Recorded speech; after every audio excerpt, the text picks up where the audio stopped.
The game just did the one thing nobody thought he was reckless enough to do. He stood on a stage, in front of his own people, at his own celebration, and detonated 20 years of West Coast relationships in under 5 minutes. And the wildest part? He thought he was clearing his name. What he actually did was confirm every single suspicion that has been following him for a decade. Kendrick Lamar, Nipsey Hussle, Black Sam, Top Dawg, Drake. Every giant name in Los Angeles rap got dragged into one rant, and by the time the mic went down, the entire narrative around Documentary 3 had been set on fire. If you think this is just another album rollout, you are not paying attention. This is a detonation. And today, we are walking through every piece of shrapnel, because what the game said on that stage, and what got quietly scrubbed off this album in the middle of the night, tells a story so much bigger than one project. What is good, family? Welcome back to the channel. If this is your first time pulling up, you already know what we do here. We do not do surface level. We do not do headlines and hot takes. We dig into the machinery underneath the moment, and this moment has more moving parts than anything we have covered all year. So before we get all the way into it, do me one favor. Hit that like button, share this with somebody who has been watching this situation unfold, and lock in, because by the end of this video you are going to see this entire rollout in a completely different light. Now let us set the table, because context is everything here. For weeks, the game has been circling the biggest story in hip-hop like a man looking for an open window. We knew he was in the studio. We knew he was cooking something with Drake. And then his own security guard went on record and basically told the world, whatever is coming is going to make people furious. Think about how rare that is. When does a security guard become the spokesman for an album rollout? That is not promotion. That is a flare shot into the sky. And sure enough, the flare landed. Documentary 3 arrived, and sitting right there in the middle of the tracklist was a record called No Breaks featuring Drake, and from the very first listen, the entire internet understood the assignment. Because here is what you have to understand about No Breaks. This is not a random collaboration. This is the game, a man with 2 decades of West Coast boom bap in his bloodstream, suddenly hopping on a beat that sounds like it was airlifted straight out of the GNX sessions. That Kendrick Lamar energy. That knock. That bounce. The exact sonic fingerprint of the man at the center of the biggest rap war of this generation. And game does not do this style. Not regularly. Not as his home base. So when he reaches for that sound, at this moment, on an album he has tied to this beef for weeks, you have to ask the only question that matters. Is that a tribute? Or is that a man trying on his rival's clothes in the mirror? And before we go 1 inch further, let me be clear about what this video is and what it is not. This is not a stan war. This is not Team Anybody against Team Anybody. What this is a forensic look at how one of the most complicated careers in hip-hop history just collided with the most sensitive relationships on the West Coast, at the exact moment he was supposed to be celebrating his own work. Because when a man spends his own album release talking about everybody except the album, that is not a party. That is a distress signal with a guest list. Now, I have seen the pushback already. Some of y'all were in my comments on the last video telling me you heard the GNX references on Documentary 3 as a salute. And listen. I am never going to sit here and tell you your ears are broken. People receive music through their own lives, their own history, their own hopes for how they want this story to end. But I am going to be honest with you the same way I would be honest with my own brother. My goodwill account with the game is overdrawn. Completely. There is nothing left to withdraw. And when your goodwill account is empty, every ambiguous line stops being ambiguous. Every wink reads as a shot. Every smile reads as a setup. Did Game get on Documentary 3 and call Kendrick Lamar out of his name? No. He did not. He is too smart for that, and more importantly, the structure around him will not let him do that. What we have watched for years is a man who has learned to operate in the gray. He can say whatever he wants about this beef as long as he never steps over one specific line. And the reason he knows exactly where that line sits is because, by all appearances, Top has co-signed this dance before. The name gets used for the rollout. The energy gets borrowed for the moment. And everybody involved pretends it is just hip-hop. That is the arrangement. And honestly, the saddest part is that the Kendrick and Drake war has been reduced to a marketing tool for everybody orbiting it. If you are a secondary or tertiary player in this story, the instruction manual now says use it while it is hot. And Game read that manual cover to cover. But then came the release event. And this is where the gray area died. Because at his own celebration, on his own stage, Game grabbed a microphone and delivered a rant about Nipsey Hussle and Kendrick Lamar that I genuinely could not believe I was hearing. Let me say this as plainly as I can. If you watch that footage and you do not taste the bitterness coming off that man, I do not know what to tell you. I really do not.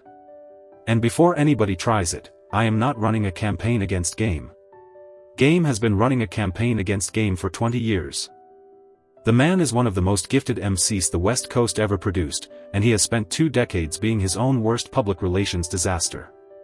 Here is a hard truth about this business. Talent gets you in the door, but there is a very small class of artists who can be stars upon stars, who can fumble over and over in public and still be loved through all of it. That class is tiny. Game is talented enough to stand next to that class. He has never been liked enough to join it. And deep down, I believe he knows it, and I believe that knowing is the engine of everything we are about to discuss. So let us get into what he actually said on that stage. And before we do, quick note, because the internet is going to internet. There was a post flying around claiming this man delivered this rant at somebody's baby shower. No. Stop that. This was his event, his stage, his moment. Now, the tape. He starts with the crown jewel of his grievance collection. According to Game, Top Dawg once offered him 50% of TDE. 50%. And according to Game, he looked at the future of Top Dawg Entertainment and said, "Nah, I have Black Wall Street, I am good, take it and run it up." And he frames himself as the man who saw the vision before anybody. Then he pivots to Drake, and this part matters for later, so hold on to it.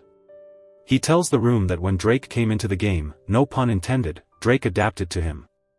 That they got close. That Drake was on his album back in 2009. That when Drake touches down in his city, he makes the calls, he gets people where they need to be, he takes care of everybody. And then comes the oath. He says he does not flip-flop on his friends. He says he will never turn his back on somebody like that. And then he widens it.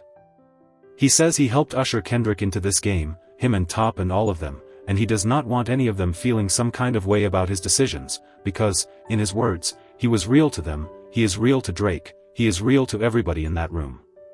And then he turns to the crowd and challenges every name he has ever run with to step to the mic and say otherwise. And on the surface? That sounds reasonable. If you take that speech at face value, it is a man declaring loyalty. But here is where we have to slow down and actually think. Because the music industry is full of people with genuine relationships on both sides of this war. Media people. Radio people. Artists who worked with Kendrick in one era and Drake in another. And you know what almost all of them did while the biggest battle of the generation was raging? They kept their heads down. They gave their commentary on the music and kept their friendships out of the crossfire.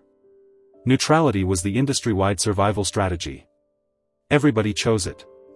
And do not miss what is happening structurally inside this rollout, because it is a pattern, and the pattern has a name. Watch how it works every single time. Step 1. The Game attaches himself to the loudest conversation in the culture, whether he was invited into it or not. Step 2. He lets the proximity simmer.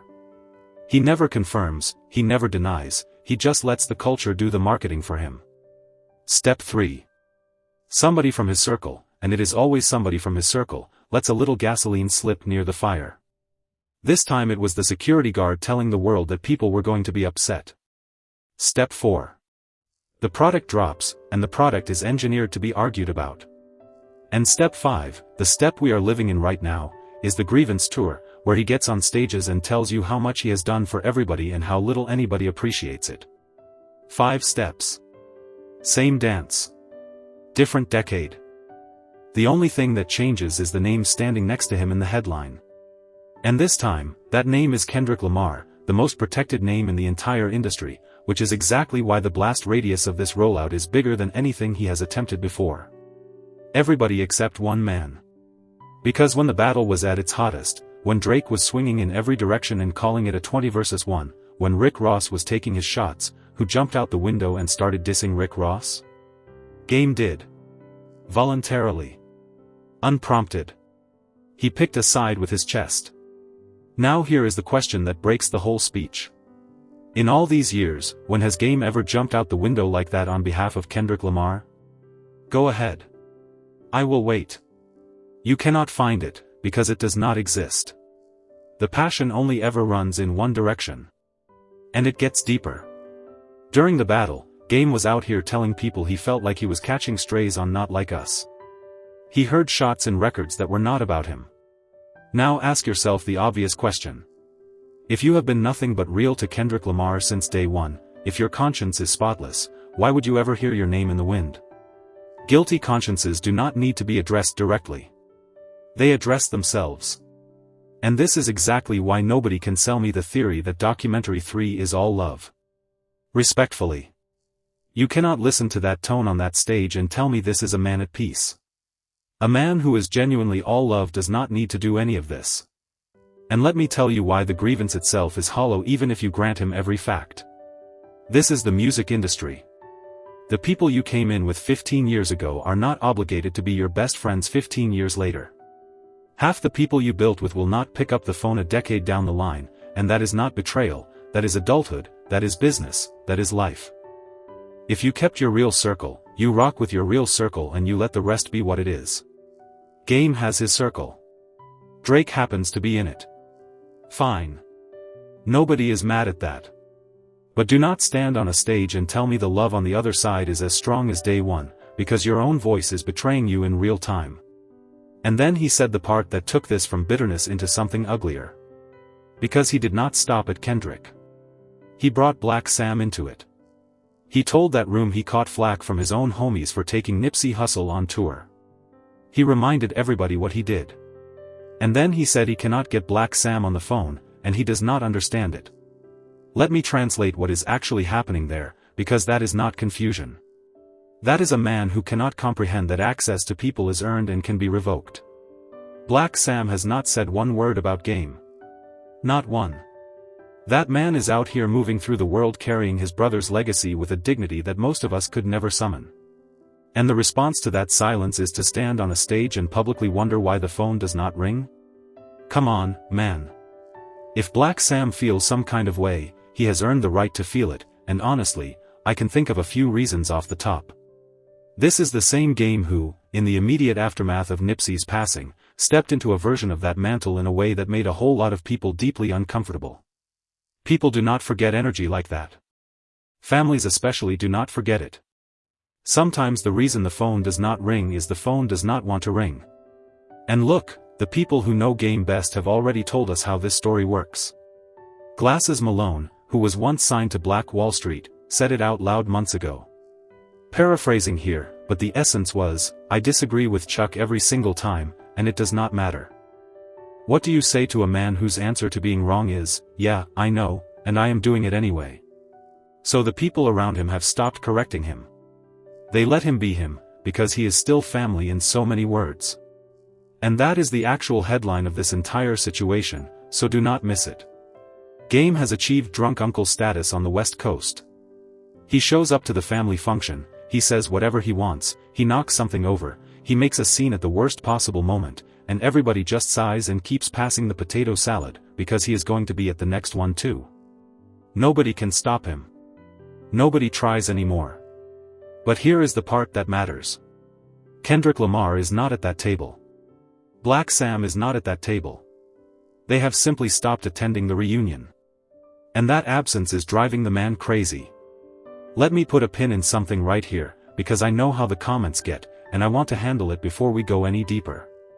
Somebody is already typing that I am being too hard on this man. Somebody is already typing that 20+ years in the game earns you the right to speak your mind on your own stage. And you know what? Both of those things can be true, and the speech can still be a disaster. Longevity is not a hall pass. If anything, 20 years in the industry means you know better. It means you know exactly what a microphone does to a sentence. It means you know that the moment you say a name like Kendrick Lamar into a crowd, that sentence is on every blog, every timeline, every group chat on Earth before you finish the next one. He knew that. Of course he knew that. He literally said on that stage that he knew it was going to the internet. So let us retire the idea that this was a moment of unguarded honesty. This was a broadcast. The only question is what he thought the broadcast would buy him. And the answer, I think, is the saddest part of this entire story. He thought it would buy him acknowledgement. He thought if he said the favors out loud, in public, with witnesses, the people he did them for would have no choice but to respond.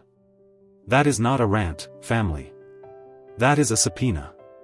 He was not venting. He was serving papers, and he served them to people who have made a lifestyle out of not responding to anybody. So keep that framing in your pocket, because everything else in this video hangs on it. And I want to sit on the psychology of that phone line for one more beat, because it is the whole movie in miniature. Notice what the grievance actually is. It is not disrespect. Kendrick Lamar has never once, in public, said a single negative word about Game. Not one. There is no diss record. There is no interview. There is no slick line that anybody can prove. The entire offense, start to finish, is distance. The phone does not get answered. That is it. That is the crime. And a healthy mind processes that in about 4 seconds. People grow. People move. A man at that level has 300 people who all feel like they helped build him, and if he returned every call he would never make another record. But Game does not process it as logistics. He processes it as a verdict. To him, the unanswered phone is not a scheduling problem. It is the culture voting on him. And here is the tragic irony that nobody in his circle will say to his face. Every time he gets on a stage and prosecutes that verdict in public, he makes the next phone call less likely to be answered. He is chasing closeness with the exact behavior that guarantees distance. It is a man digging for water with a shovel that makes the hole deeper, and everybody on the sidewalk can see it except him. Even the language gives him away. He said, "I am not going to call a man everything, I am not no so-and-so, I am just going to let you know there is no static." Family, that sentence is a hostage video. If there is truly no static, you do not have to announce the absence of static into a microphone. You just live your life. The announcement is the static. The announcement has always been the static. Now, there was a second stretch of that speech, and I want to touch it because it shows you the other game, the one that makes this all so frustrating. He got philosophical. He started talking about mortality, about how the worst thing that can happen to any of us is the thing that is coming for all of us anyway.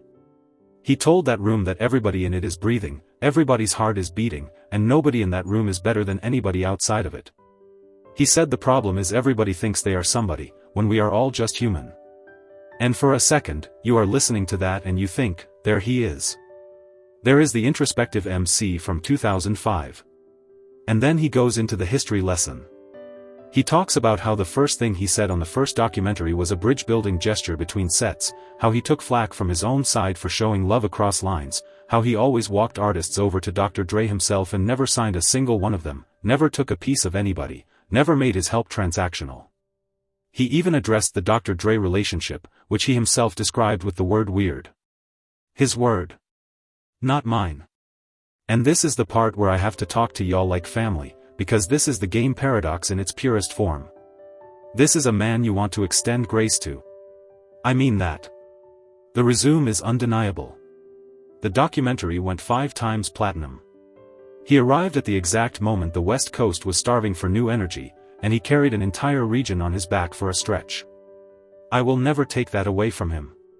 And on a personal level, when that first 100 bars dropped, when the 200 and the 300 came, me and my people were losing our minds. Those are real memories. That music is stitched into real moments in my life. And I cannot sit here and pretend otherwise, and neither can a lot of y'all. But. And it is the heaviest but in hip-hop. Those memories cannot hold up against the last 10 to 15 years of the antics. They just cannot. And here is the cruel part. Once the recent behavior forces you to re-examine the man, you start looking back at all the earlier stuff you let slide at the time. All the little goofy moments you excused because the music was good. And under new light, none of it slides anymore. The whole structure collapses retroactively. And that is why, and I am being as honest with you as I know how to be, I cannot put Documentary 3 on with fresh ears. I cannot. There is too much residue on the name. The man can rap. I know he can rap. He has forgotten more about flow and pocket than most rappers will ever learn, and by the way, that was the one moment in that stage rant where he said something completely true. He said he studied rap like he was studying to be a doctor. I believe that. You can hear it in his prime catalog. But craft alone is not enough. It never was. And Game's tragedy is that he made himself so accessible, so constantly present, so determined to show us every unfiltered thought, that a huge portion of the culture simply cannot unsee what it has seen. If you can still press play on his music and feel nothing but joy, salute to you. Genuinely. I am not here to police your playlist. But I lost my open ear a long time ago, and this week did not bring it back. And we cannot leave the autopsy of that stage without examining the sentence that I believe will follow this album longer than any verse on it. He told that room what Documentary 3 is for. He said this one is not for the kids are good, this one graduated from college, they are straight off the residuals of the old material. He said this album exists so that people stop playing with him. Stop playing with me. That was the stated mission. Now hold that mission statement up against the results, because the gap between them is the entire story. In the week surrounding this album, a DJ leaked the most talked about record on the project.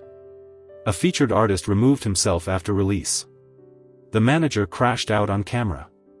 And the loudest headline the album produced was not a song, not a verse, not a moment of music, but a grievance speech about phone calls from 15 years ago. Family, if the mission was to make people stop playing with you, the mission failed at the level of physics. You do not command respect by announcing that you demand it. Respect in this culture is a shadow. It only appears when you are not chasing it.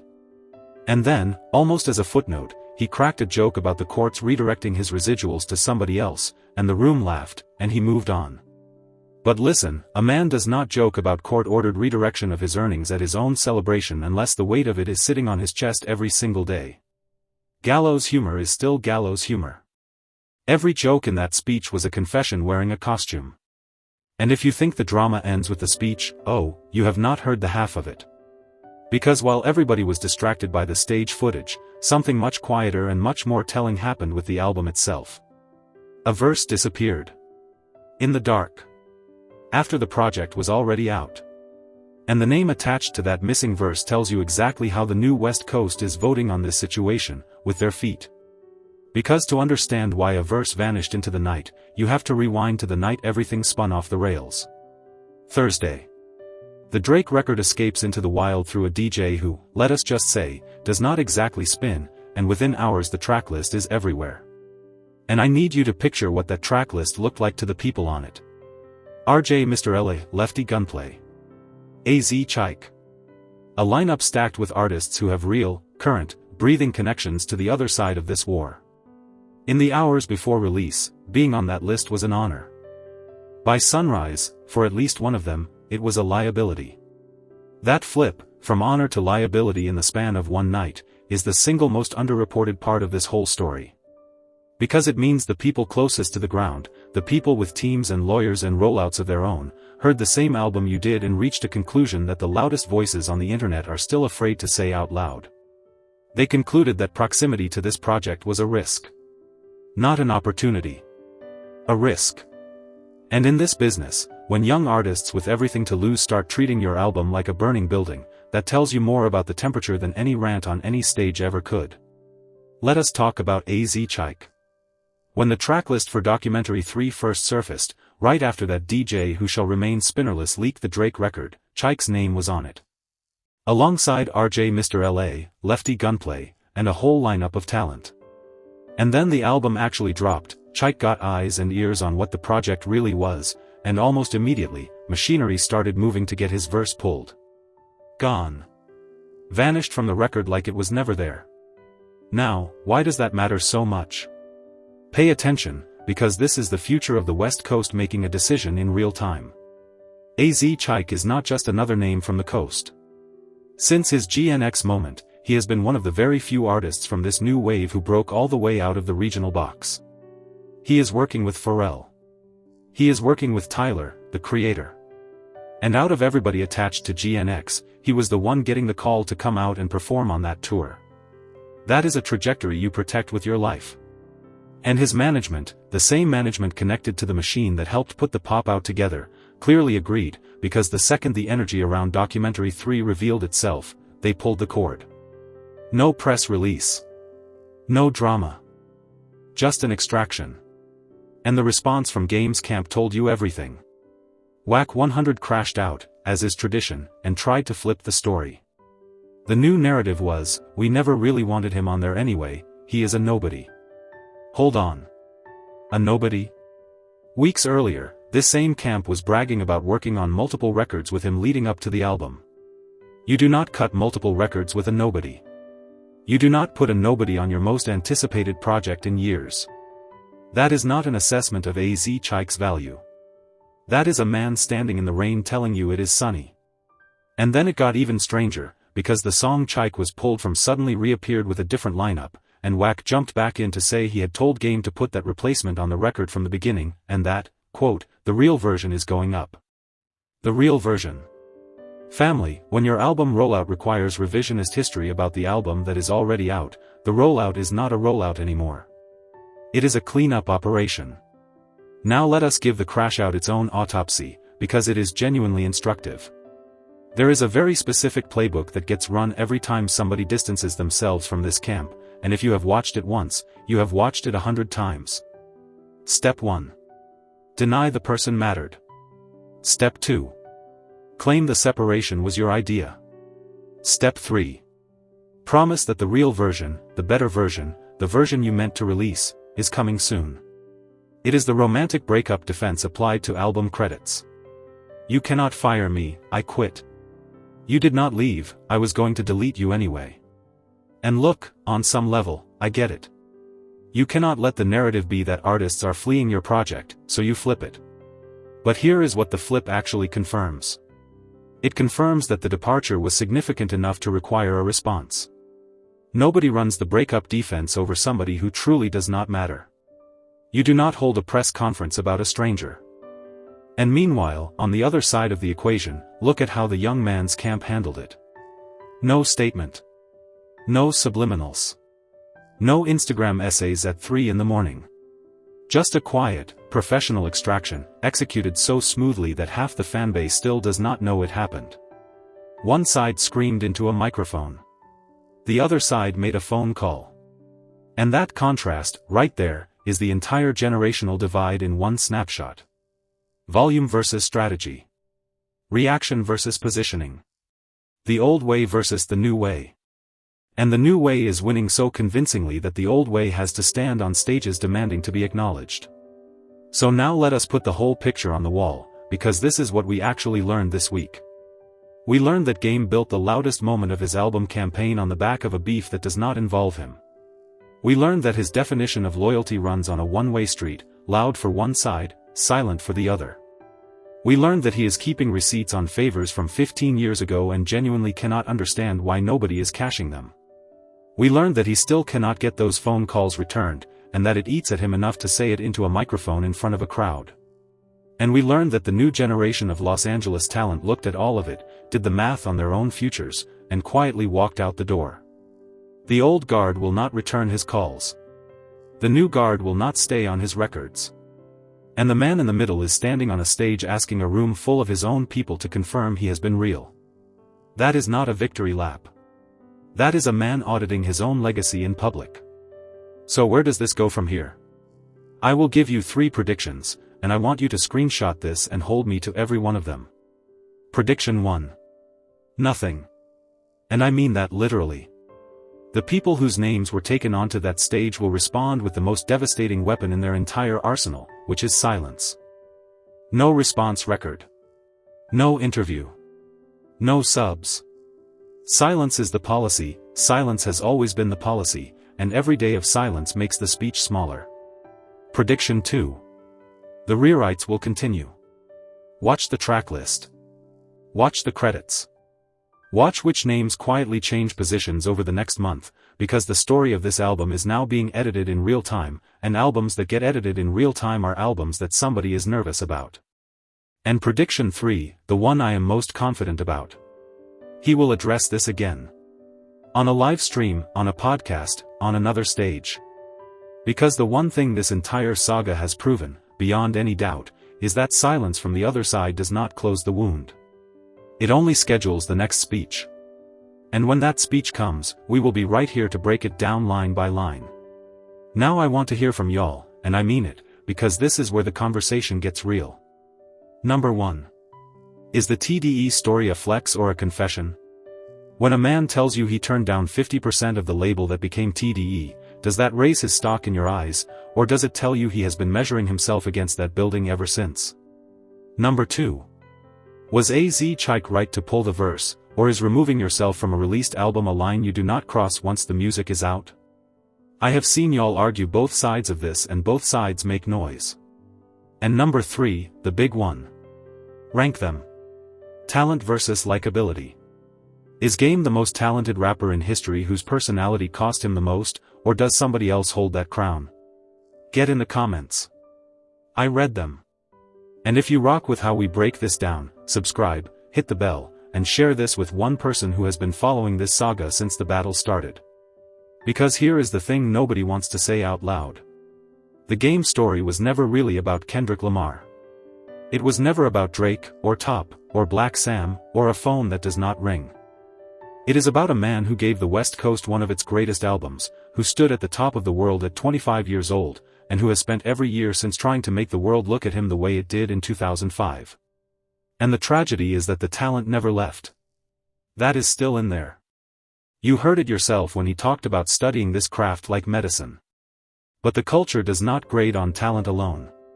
It grades on the whole man. And the whole man keeps showing up to his own celebration and turning it into a courtroom where he is the defendant, the prosecutor, and the only witness. And I keep coming back to the word legacy, because legacy is the only currency that matters at 20 years in. Legacy is what survives when the charts forget you and the playlists move on and the new kids cannot name your singles. And the cruel mathematics of legacy is that it is not built by your best day. It is built by the average of all your days, every stage, every microphone, every moment you thought was small enough not to count. There is a version of this story where none of this happens. There is a version where the album drops, the music does the talking, the features stay on the project, and the only headlines are about the bars. That version was available. It was right there on the table.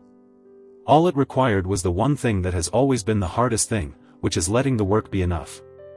And maybe that is the real question underneath all of this, the question that nobody on either side wants to answer. When you have spent 20 years being the loudest man in every room, how do you learn to be quiet in the one room that matters, the room where your own legacy is being decided? Because that room does not have a microphone in it. That room is just people, remembering how you made them feel, and deciding what your name means when you are not there to defend it. Every artist with a long enough career eventually walks into that room. And what waits for you in there is everything you ever said into a microphone, played back at full volume, with your name on it. That is the trial that never adjourns. And the evidence never stops arriving. Think about the position this leaves everybody in. The elders of the coast will not co-sign the behavior, but they will not condemn the man either, because the history is too deep and the love is too real, even now. The newcomers will not attack him, because attacking a legend is bad business, but they will not stand next to him either, because standing next to him is worse business. So he exists in this strange middle country, too respected to be rejected, too reckless to be embraced, and a man can live in that middle country for years without ever understanding that he is the one who built the walls around it. And the music keeps coming, because the music always keeps coming. That was never the problem. The problem was never the pen. The problem was never the ear for beats. The problem is that somewhere along the line, being talked about became more important than being listened to, and those are two very different things, and the distance between them is where this entire saga lives. Every era of this coast has had one of these figures, the brilliant uncle of the culture, the one whose stories are legendary and whose judgment is legendary for all the wrong reasons, and every era has had to learn the same lesson, that you cannot save a man from his own microphone. The phone does not ring. The verses get pulled. The family stops coming to the reunion. And Documentary 3, an album he said exists so people stop playing with him, has become the loudest evidence yet of exactly why they do. That is the story. That is the detonation. And something tells me we have not seen the last chapter, because the next name he cannot get on the phone might be the one that finally answers, and when that happens, everything we just laid out becomes the prequel to a much bigger explosion. Keep your notifications on. You are going to want to be here for that one. I will catch y'all on the next one. Be good to each other out there. Peace.